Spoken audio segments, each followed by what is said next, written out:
Oi! Phantasm IV, Oblivion, by director Don Coscarelli.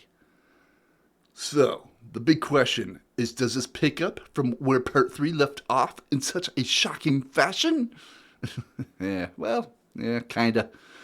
There's some flashbacks to start, done well to reestablish a sense of foreboding after the somewhat cheesenings of the prior two films. Can cheese be used in that form? I think so. I will deem it so. But this one actually plays it pretty straight. No BS secondary characters. Well, at least not ones that aren't Reggie's love interests. Mike is back on the road, driving a hearse through the desert. He has his fate to play out with whatever's happening there, drawn to Death Valley. Reggie doesn't know what to do. He's ready to call it quits after his face-to-face with the tall man. Fitting reaction, methinks. He's fed up with it all, but knows his buddy Mike is still out there, and he can't go back to being an ice cream man. He wants to, though. You know he does.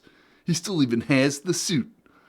That's just like an extra level of creepy to the overall weirdness of what ensues. This one is actually a more return to a form than the first movie. Honestly, if they had just kind of combined the mythology of fuckingings of part 2 and 3 and just done away with the secondary characters of those two movies, just as a prologue and launched into this, probably better. So I actually consider this Phantasm 2.5, really.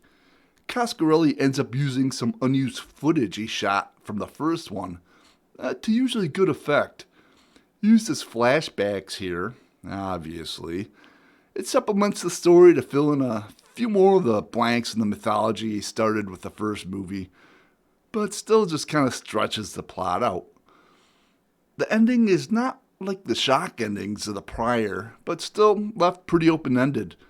There's still some questions to be answered. Are they addressed 18 years later with what I can only imagine is the last movie in this saga, known as Phantasm V, Ravager? I'm not getting off this train yet. We'll see how it goes.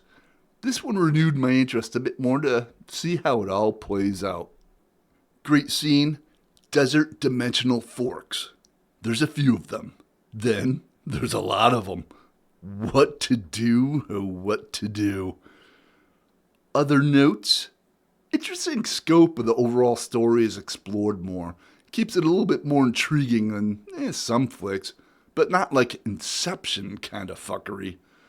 But this did have like 0.4% of the budget of Inception, so I'll cut him a little slack for telling a weird story that made me drink beers. Plus, Coscarelli really seems to like blowing up cars. Nice.